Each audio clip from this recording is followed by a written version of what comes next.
शेतकऱ्याला सांगू इच्छितो, आपण मागा अंदाज दिला होता की 25 तारखेपासून 2 मे पर्यंत पाऊस पडणार आहे. तस त्या स्वरूपाचा पाऊस पडायला आहे. पण सर्व शेतकऱ्याला आणखीन परत 10 दिवसाचा अंदाज द्यायचा आहे की सर्व शेतकऱ्यांनी हा अंदाज लक्षात घ्यायचा. आज आहे 30 एप्रिल. आज खूप ठिकाणी महाराष्ट्रात बऱ्याच ठिकाणी पाऊस पडणार आहे. ठिकठिकाणी भाग बदलत पाऊस पडणार आहे म्हणून हा अंदाज लक्षात घ्यायचा. त्यामध्ये आज जर 30 तारीख बघायची झाली तर आज लातूर जिल्हा, सोलापूर जिल्हा, उस्मानाबाद, तसेच बीड, जालना, परभणी, तसेच विदर्भ, पूर्व विदर्भ आणि तसेच महाराष्ट्रातल्या वेगवेगळ्या उर्वरित महाराष्ट्रामध्ये काही भागामध्ये पाऊस पडणार आहे म्हणून हा अंदाज लक्षात घ्यायचा. त्याच्यानंतर उद्या 1 मे आणि 2 मेला राज्यात परत पावसाची शक्यता आहे म्हणून हा अंदाज सर्व शेतकऱ्यांना लक्षात घ्यायचा.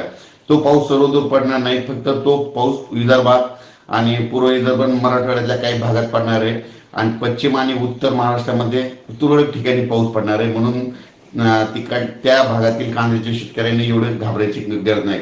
पण सर्व शेतकऱ्याला सांगू इच्छितो म्हणजे 1 मे, 2 मे, 3 मे पर्यंत आता पावसाचं प्रमाण कमी होणार आहे म्हणून ही अंदाज लक्षात घ्यायचा. त्याच्यानंतर राज्यामध्ये 5 मे, 6 मे, 7 मे दरम्यान परत एकदा पावसाचं वातावरण तयार होणार आहे म्हणून ही अंदाज लक्षात घ्यायचा. तो पाऊस मग ते उत्तर महाराष्ट्राकडे पडणार आहे, म्हणजे उत्तर महाराष्ट्र, नाशिक, तसेच नंदुरबार, धुळे त्या भागात देखील पडणार आहे. पूर्व विदर्भात देखील पडणार आहे, विदर्भात देखील पडणार आहे आणि मराठवाड्यातल्या तुरळक कुठेतरी पडणार आहे 5, 6, 7 मेचा पाऊस म्हणून हे अंदाज लक्षात घेतात. पण सर्व शेतकऱ्याला आणखीन एक अंदाज सांगतो की शेतकऱ्यांना 9 मे पासून तर 16 मे पर्यंत राज्यात परत म्हणजे उन्हाची तीव्रता वाढणार आहे, म्हणजे टेम्परेचर वाढत जाणार आहे. 44, 45, 46 पर्यंत तापमान वाढणार आहे म्हणून हे अंदाज लक्षात घ्यायचा.